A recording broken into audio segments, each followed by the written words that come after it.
Well, it's good to talk to you again after all this time. It's been almost 3 years, about 2.5 years. Yeah, that's true. That's true. It have been 3 years. Yeah, A lot of things have been happening during the 3 years. Yeah. that's good. Well, you got a brand new album coming out, I guess, because of the COVID virus. It got moved up a month.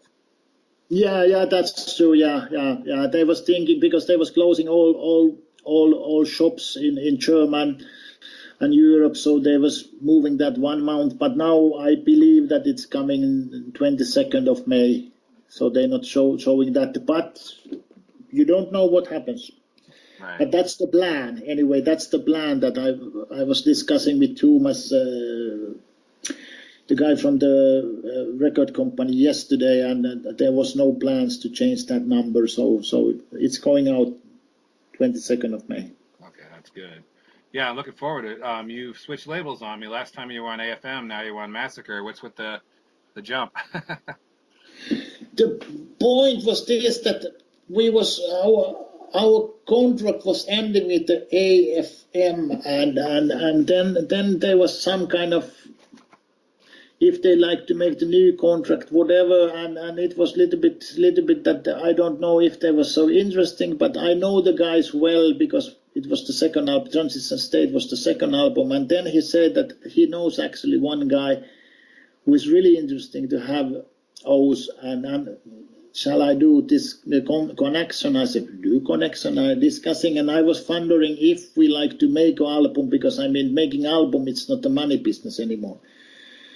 And then I was discussing with this guy in the Massacre Records, and then we was getting good idea. And I say it's okay, but at the same time it's like this, that both of these record companies is owned by the same company, so we was just moving one door to other door. That we are still in the same big system, if we're saying like this. So now today that Soul Food is, I guess, handling both Massacre and AFM. I was not aware of that. Yeah. So we are in the big family still. Of course, it's the new guys who's working in this record company. I have nothing bad to say about the AFM. It's working, the two albums there. It was working nice, and it seems to work in similar way here. So different peoples, but it's always the same story. You have to know the people, and people is working different. But I mean, two German companies is working probably a little bit like a German company. So I have no bad to say anything about this. Right. I'm just happy everything is working well. And you've got the same here in the States. We've got the same promoter that represented you on AFM, representing you for Massacre. Yeah. So that makes quite a difference for us too. Dustin, yeah. Dustin. So he's okay, I know he's the same guy, and it's okay. Right. So I don't think, when I was thinking this, I think the both record companies is quite similar. So I don't believe it's not plus or minus for us, and maybe it's sometimes good to change the area. I don't know. Maybe. But I'm happy, so everything is working well right now. So I can't complain anything. So we have got, same as our family was getting freedom to do what we like, and this is something what is really nice. It wasn't happening that way in the 80s. Right. Well, you've also got the same lineup. I know when I spoke with you a couple of years ago, you said that they'd already had enough music written for another album, so it's good to see it's finally reached its fruition. And you've definitely got another album with that same lineup. Yeah, that's true, yeah. Yeah, because the Transition State lineup was a brand new lineup. A lot of people were shocked to find out key members were missing, but you got the new guys, so to speak, Jesse and John and Vince, and, clearly they've made a difference. Yeah, of course, it's always, it is, of course, and the biggest thing is this, I mean, in this kind of, almost any band, but I mean this kind of band, if you're playing heavy metal, it's the singer is the voice of the band, and the guitar player or guitar players is the soul of the band. And interesting with the two guitarists, what an age nuance, what a differential. You got one that's my age and one that's like my brother's age. Yeah. That's it. Yeah, but it's how it. I mean, that was totally roll the dice because I met the bass player first, and I mean it was starting drinking beer and asking things, and then he was thinking, okay, he knows this and this. So this is just to getting this lineup together, and it's working so well. Is just once I have a luck in the life. Way to reference one of your earlier albums. I say this time I was showing a really nice way, but I mean it's always the same story with. I mean I have been having this band so many years, and I have been. Not people know, or not all people know, but I have been the practical leader of the band. And the point is this: that when you have group of people, it's not so easy to keep these people happy, and everybody like to do same thing, and everything is working. This kind of group dynamics is extremely complicated. Well, it's possible you gave earlier members a third warning, and after that, you had to come up with some new talent. But the Oz of today is quite different than the Oz of the past, which is fine because it's still 100% metal. I think for some people they don't realize that you're a scientist. We talked about this last time. You talk about how you don't really need to make money, or this is more something you would do for fun. And since you are the original member, founding member of the band, but you're also a scientist, right?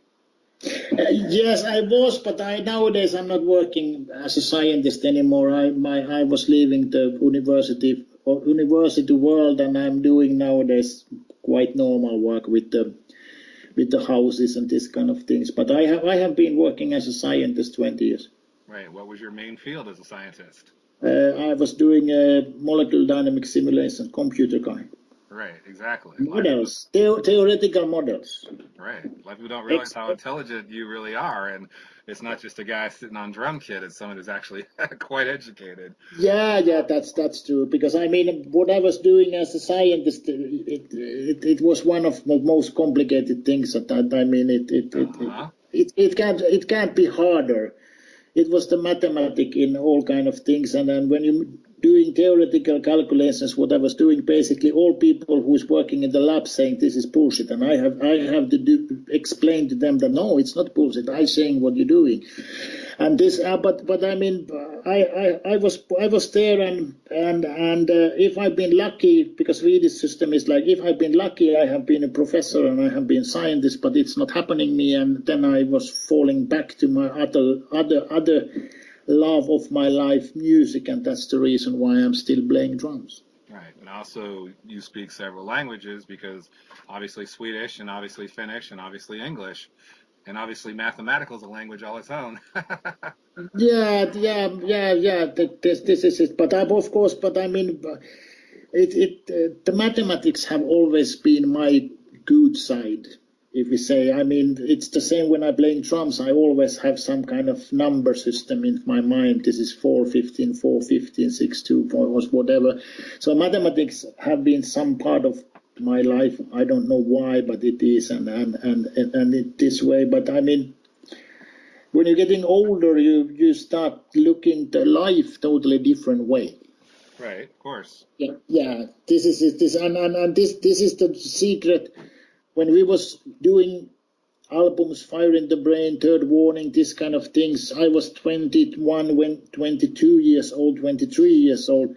I was a young kid. Now I'm 58 years old. I'm thinking totally a different way, because this is this is what happens most of the people. When you're getting older, you also start thinking different way. Of course. So yeah. So you know that by yourself. I mean, when you are 20, you are just a little kid. Yeah. I guess we get older but wiser. Yeah. Hopefully we're getting wiser. We don't know, but we hope. All the time we hope. But the trouble is this: when you're getting old enough, then you don't remember anything anymore. Well, that's true. Yeah, I'm doing this completely on the fly. I'm not using the internet. I'm just speaking to you as it is, straight up. I'm not looking up anything. I'm using my memory, and you're right. My memory is nowhere near as good as it used to be, which is why I got a kick out of you say when you roll the dice, so I had to throw back with you, and maybe there was a third warning. Speaking of Fire in the Brain, last time we spoke, We Yeah, talked about that hand, that fist that was on the album, whether or not that was really Corthon. I think it yeah, was interesting you talked about how Corthon was always there hanging out with you guys when you were doing the recording, since the band was originally from Sweden, correct? yeah, yeah. We was moving after Fire in the Brain. I was moving first, and the band was coming some months after me. We was moving to the Stockholm. Yeah. Right. So how So you're so I met Quartron. He wasn't Quartron. He was a Thomas in that time when he right, was probably 15, 16, right. something like that. Yeah. Yeah, because he was the son of the guy who ran Yeah, yeah, Black White yeah, Records, yeah, right? yeah, Right. yeah.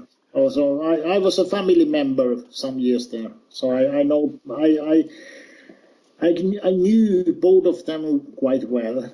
Yep. In time when I was moving in from Finland to Stockholm, I didn't have so many friends, so I was hanging around in Börje's family and know him and his other children and like this. So I was quite much there, and Gordon was learning me Swedish, and we was hanging around together and like this. So I know him well.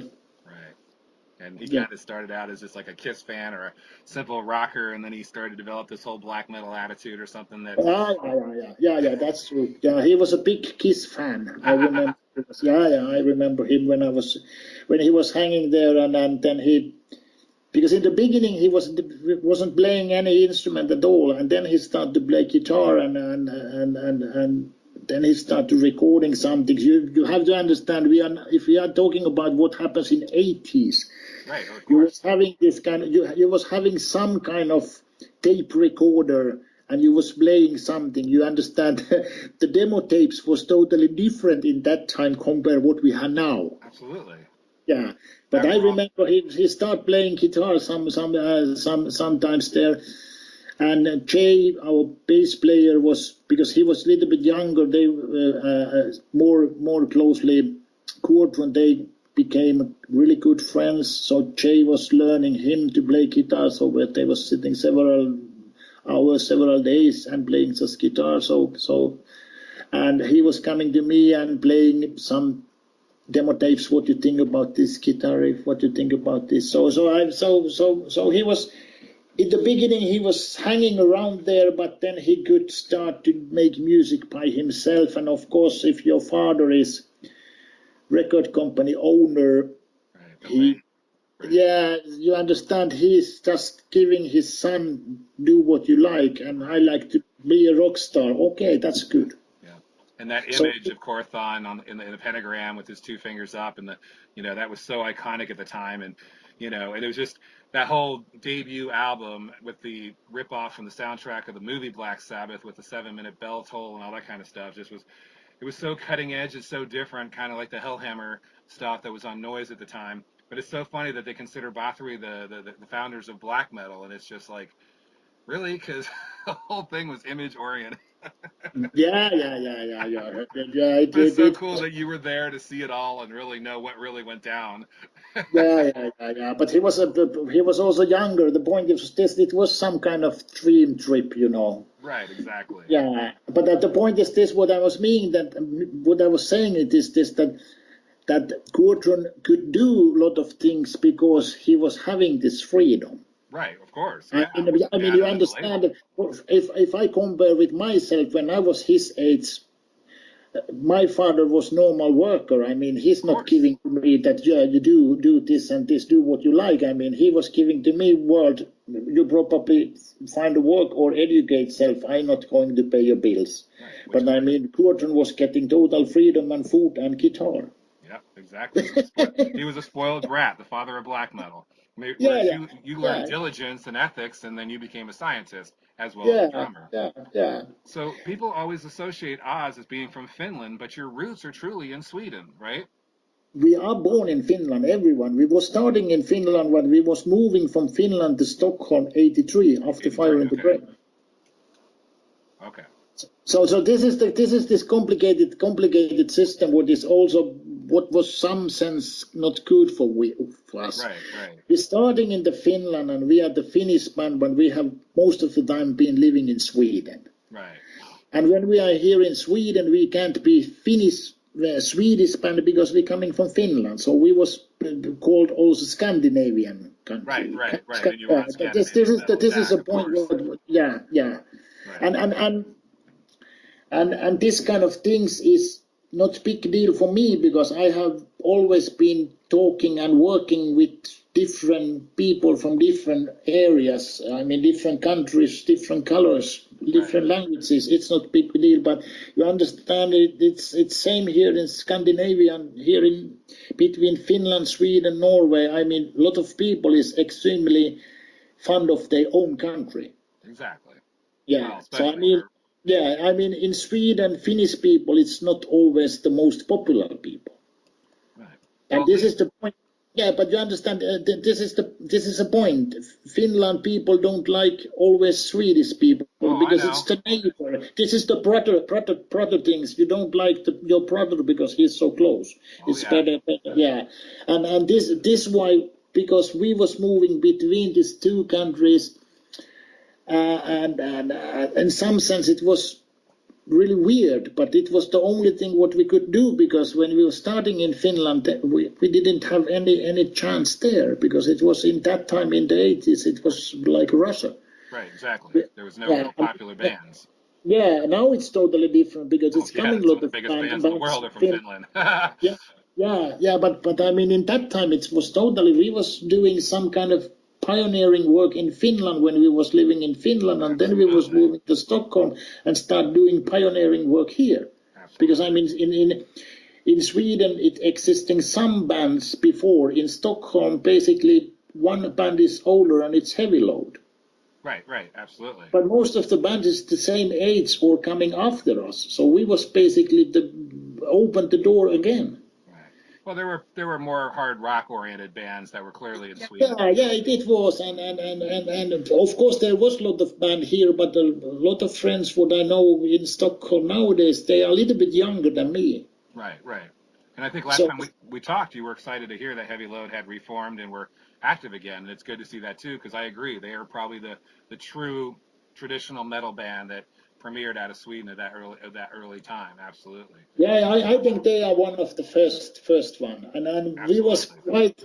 We was in the beginning. There was some bands in Finland, but I mean it's a level, and it because no one record companies didn't like it, so that's why we was getting the contract in Sweden. So when we was doing our first album, 82, we was recording that in Sweden, and we was having a record contract with the Swedish company Börje, and he was selling license to the Finland, the country where we're coming from. You see how crazy the whole thing was. Which explains why Fjords did the Scandinavian Metal Attack compilation, throwing everything in one big jumble, and like, okay, they're all Scandinavian, and having bands like Bathory and Oz in the same compilation going, and even having bands like Trash from Sweden going, wow, these bands all sound different. But the point is this, that when we was making the first album 82 with the O's, it was the first album in Börje Forsberg's record company outside of Sweden. Exactly. And he was making some kind of Swedish dance music before, so he was shifting to the rock music because the rock music is getting popular in Sweden. Money making, absolutely. And then he's signing O's, and we was the first band from harder level compared with the first outside of the Stockholm or Sweden, and we already that time was called Scandinavian heavy metal heroes, because you couldn't sell Finnish band in that time in Sweden. I can see that. I can totally see that. Now you can do it, but in 82, 81, when we were starting here, you couldn't say that this Finnish band is great. Everybody's, what you talking about? Finnish band? That's just fucking bullshit. Like but it's coming. But it because it was totally impossible thing, because before that it's only one or two bands from Finland who was playing in Sweden. It was this kind of what is this Chats band, Bob Chats band, and because the rock music in Finland was totally low level compared with Sweden, and that's why if Börje never could start screaming that this is Finnish band here in Sweden. It had been totally disaster. That's why we was calling Scandinavian, because we get this name somewhere. This is what made you guys adopt the crazy stage names? Yeah, this is why we're getting this crazy in the fire of the brain. If life is coming simple, we having a Finnish name. I have my Finnish name. It's quite international, but the rest of the guys having really Finnish names that no one can pronounce exactly. Yeah. It's Häkkinen or Hämäläinen. It means that you're writing, no one understands what you're saying. Right. At the same time, if you remember, there is the band what is called Hanoi Rocks. Absolutely. Yeah? And Hanoi Rocks was going around 3 months before O's all the time. They was moving also from Finland to the Stockholm, yep. And they moving from Stockholm to the London when we moving to the Stockholm. Yep. And Hanoi Rocks was playing as a supporting to the O's several times in Finland. Wow. So I know the Hanoi Rocks. Really, I don't like the guys. I don't like Mike Monroe either, but I don't think he'd ever. No, but the guitar player was total rubbish. This Andy McCoy. I was saying to the guys that now you have 5 minutes to go, leave or die. I don't like these guys. But the point is this: that it's simple. They coming from the Helsinki, the capital of Finland, and O's is coming from the countryside. You know, we are rednecks. Right. Makes your sound so much better. I've never been a fan of Hanoi Rocks, and maybe Vince Neil did you a favor. Yeah. And you understand it's still the same thing in all Scandinavian countries. It's like this, that you are living in the capital or you're living outside of the capital. All countries here is really crazy, because it's same in Finland, Sweden, Norway and Denmark, that 20 or 25% of population is living in the capital. Right. Yeah. You think 10 million people in Sweden and 2.3 million is living in Stockholm. Wow. Helsinki, yeah. So the point is this, that it's always, all these countries have this feeling, you are living in the capital or in the countryside. Okay. And people who is living in the countryside, they don't like the people who is living in the capital, and the people who is living in capital thinks it's the countryside rednecks. And this was the clash with the Hanoi Rocks. They coming from the Helsinki, and we coming from the little village, and we don't fucking care if you're coming from the Helsinki. So capital, yes, go back. Instead of Mark Ruffneck, you're Mark Redneck. Yeah, we are the rednecks. Yes. Yeah, you're Mark Redneck. yeah. Heck Mark Redneck. yeah. So that was the story with the Hanoi Rocks. They coming to speaking with us, and they think they are bigger and better because they coming from the Helsinki. Wrong answer. Yeah. We are the fucking rednecks from the middle of nowhere. We don't care who you are. Right, far better material. Yeah. We are fast. We are faster and stronger than you. Go home. So it was a little bit this like class, but it was depending that we was having so big PR and light system that they was playing some supporting kicks, and it wasn't working so well. But right. The point is this, that they was having this artist names, and when we was getting this fire in the brain, and we was getting also, okay, now we be getting a big rock star. So it was some kind of probably little hint from the Hanoi Rocks, which was giving this, that we also like to have artist names for this not Finnish name. Little bit more flashy names, little bit more. Were you telling their guitarist you better stop believing in his future? Now, okay, before we get to the new album, I do want to touch real briefly on the song that Storm Warrior covered, and that the pagans are really champion, which of course Turn the Cross Upside Down. What inspired you to write a song, Turn the Cross Upside Down? Because you guys really don't have a satanic, darker edge in any of your lyrics. If anything, some of your lyrics are actually pretty positive and uplifting. It's a joke. I know it's a joke, but so many people take that song very seriously. But it's the joke. That's my thing. Yeah, that's the point, and this is what I have been learning. Don't joke with the people. They take shit too seriously, right? That's right. Because they don't understand it's a joke. You understand in that time, its starting game is that this kind of band as a Venom. Right, exactly. That's what What is Prana said. the It's all a and joke, and, man. and, It's all tongue in and cheek. I remember we was sitting because in that time with Börje's, in our O's first album he was opening little bit doors. Right. This is a point. He was opening little bit doors because he was totally Swedish record company. Fire in the Brain was doing this that album opened all doors. Because in that time we didn't have an internet. It was like this. He was having his office in the company who had RCA record rights in Scandinavia, selling Dolly Parton and this kind of thing. So he was getting his office inside in the international business.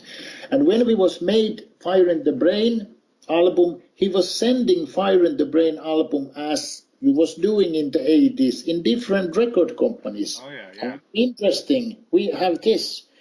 So he getting connection outside and why I'm moving and why the band was moving to the Stockholm is this that after 2 weeks the fax machine was printing out. Everybody liked to make a release of Fire in the Brain. Mm-hmm. This was the opening of the whole system because we was discussing to make record and be famous in the world, but I mean it was in the beginning totally such joking dream. But Fire in the Brain was opened the doors for the Börje's company, for everyone. And then we was getting because he was starting make the license contract with the USA, German, Japan, England, like this. Also, the other companies was sending albums. That's why we was listening to Venom, and I was saying I don't like this. What fuck is this? It's noise. This is not music. This is noise because we're not doing this kind of music. We have more our roots in heavy metal, what is played by Accept and Van Halen and this kind of stuff. Not this what Venom and this kind of band was doing. Right, yeah, definitely. This is it, and then they start talking about this Satan and all kind of things. And for example, I have been atheist many years. I don't believe this kind of shit. So of course we was talking about this with the band. Then Jay was getting this thing.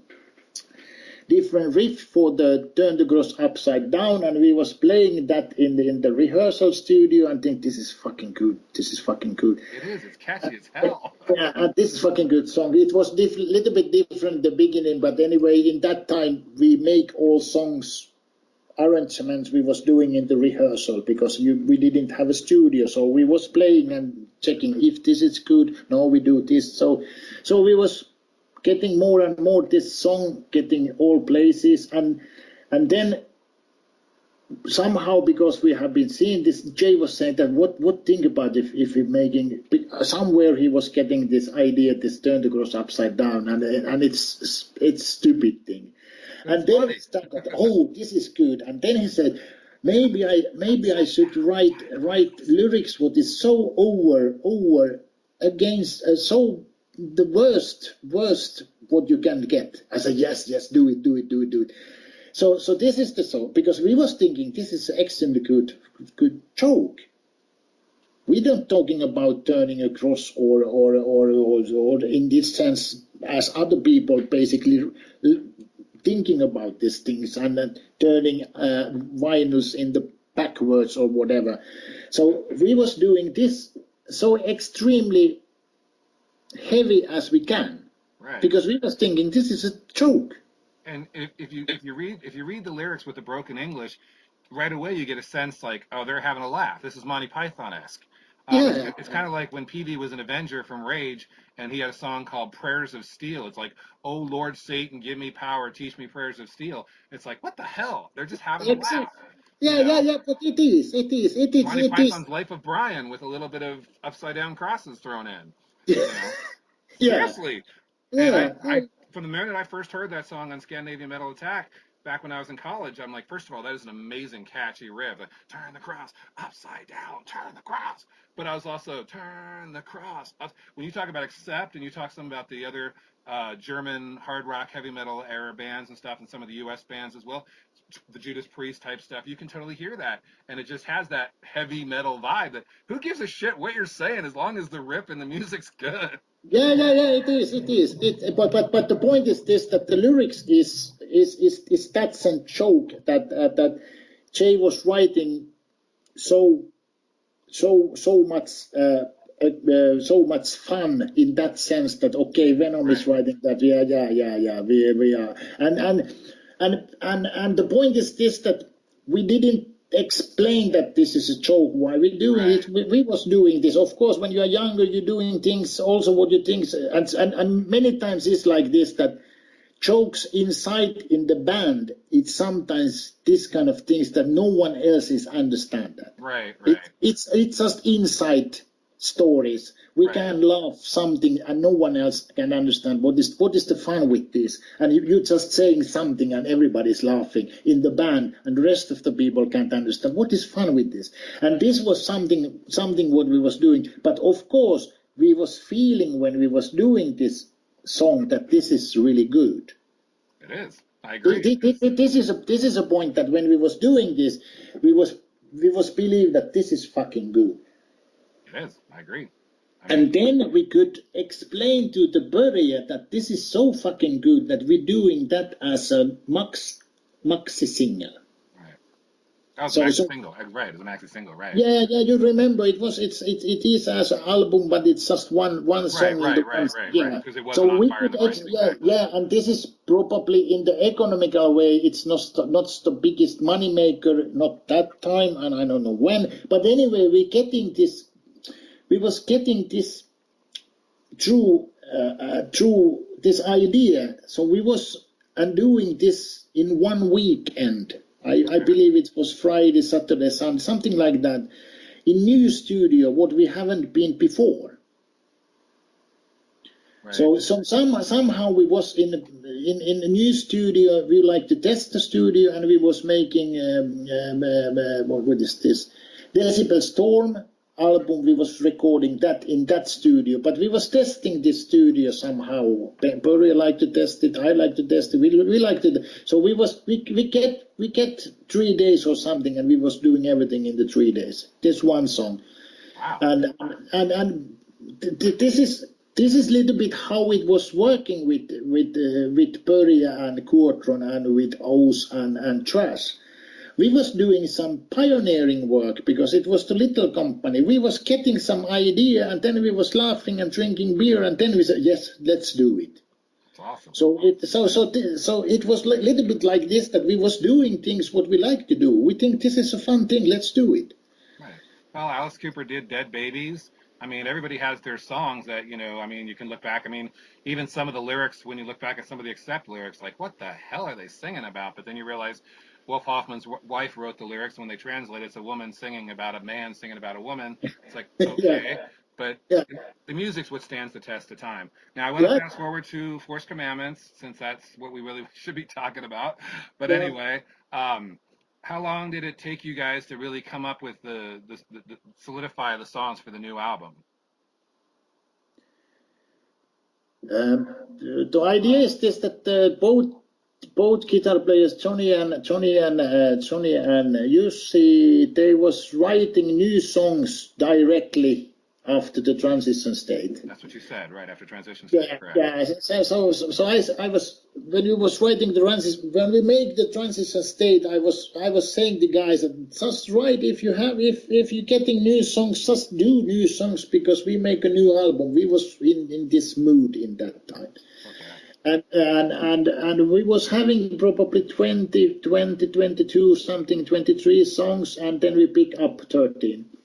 Wow. And because we was getting this system shifting to new record company, it was taking more time, because I was visiting RFM Records in Hamburg, and then we was getting this, and then it was summer, and then we was playing some festivals, and then I said, okay, we was making Transition State, and now we have the songs. Okay, let's make a new album. And then we was discussing how to do it, and I said that now we have to do the second one. Okay. And I have been there, but you haven't. I can tell you how this is. This is that you only thing what is it, you believe that you make better one. The second one have to be the better one than the first one. So I was saying that now we're doing this in that sense that quality is first with the quantity. Everything have to be perfect. And then we pick up these songs what was from demos, and I starting 2018 play drums. Okay. So I was ready. So we was basically doing recording totally, not whole the time, but different spaces. We was working probably around 1 year to make everything ready. Okay. What's with So okay, keep going. yeah, so it have, because I'm living here and the boys is living in the other country. So Right. the point is this, that I make first drums for the demo songs. When drums is ready, then we was sending files to the guys, and they was playing guitar and bass, their own home studios. And when that was ready, then we was making some kind of mix, rough mix, that Vince, who is singing, can have as good background to sing. So we was doing this, and the lead singing, and also the all other voices, background singing, we was doing in same studio as we was doing with the Transition State in Pori, Finland. Okay. So when we was there, we was happy, and then we start recording still some effect guitars, something like that, and somewhere there we was feeling that everything is okay, and then we was leaving everything to the Lars, and he start mixing. Okay. So it was in this, and also this was just that Transition State. When we was recording Transition State, we was doing a lot of, how we say, technical troubles to the Lars, and this time I was asking for the Lars that, okay, you like to make mixing. I was explaining to him that we like to have him as a guy who is making the mix, and we like to have Mike who is making this what is called mastering. So I like to have the both of them to work in the similar way as before, but how you like to have it. So Lars was giving some kind of technical explanation for us, how we recording guitars, how many channels we have, and what we're doing, how we doing the vocals, background vocals. So we was recording a little bit as he liked to things to do. If we're thinking about number of channels and stereo systems and like this, so he was getting the better package compared with the Transition State to start mixing. Well, so it was. Okay. So it was taking quite a lot of time, because the point was this, that it had to be perfect. Okay. And maybe some people think that it's too perfect, but this is what is doing heavy metal sometimes is. When we was in the 80s, we didn't have time enough sometimes in studio. Sometimes when we was in studio, we couldn't find the guitar sound what we was looking for, because it was technical trouble. We didn't know how to get it. Nowadays, you're getting it much easier. So I think this album is sounding as much as we like to, how it should sound. Absolutely, the advancements in technology, you can definitely tell, and the musicianship is so top notch, almost to the point that sometimes it's like you got like you say, a Wolf Hoffman kind of classical vibe, where the guitarists are trading off and doing what sounds like Johann Sebastian Bach or something like that, which is pretty amazing too. Like I said, the Oz of today is quite different than the Oz of the past, yet it's still Oz, which makes it so. Well, it's always been metal. There's never an argument that's never been metal. Yeah. But musically, it's, and there's such a variety of songs on the album too. And for you to have that many songs to choose from, like you say, pick quality over quantity, and still come up with 11 very solid tracks, which are all very well written. And you're right, the last album, Transition State, was so good too. It seems didn't hardly like you could top it, but I think you guys have in some respects. Songs like Spiders, the emotion of Switchblade Alley, the my favorite song, Liar, lyrically, musically, everything about it. That song is just so awesome. But even the more like, like diving into darkness with this more kind of like, morose type vibe to it. It's just. And is Kingdom of War, is that live in the studio or is that live at some festival? No, it's just a fake thing what we Okay, have live done in the in the studio type thing. studio. Yeah, Kiss yeah, Alive too. yeah, yeah. Because I Right. like to have this kind of, I'm not playing this kind of things. I'm not looking this kind of films, but you can't miss it. Lord of the Rings or whatever. And when they go into the war, they have this kind of, this voice, this big voice, Oh and yeah, now. yeah. When So Uruk-hai, the sounds of the trumpet for the Uruk-hai before they, charge and the orcs take over the field. Absolutely. yeah. So that was the idea that I said that I like to have this kind of feeling when you go to the war, this all kind of stuff, things that now we go to war because I like really much this this Kingdom of War song. I think it's fun. Right. It's a good Yeah, closer. Definitely, definitely. yeah. So now I guess with the COVID virus, I guess any like playing festivals. I mean, Vakken's canceled. So many European festivals are canceled. I guess you guys probably don't really have any shows booked anytime soon, right? No. That virus thing. Now we are the virus thing because I have been talking about this virus for everyone else who I have been giving interview today. Is this that this fucking virus was changing everything? Oh yeah.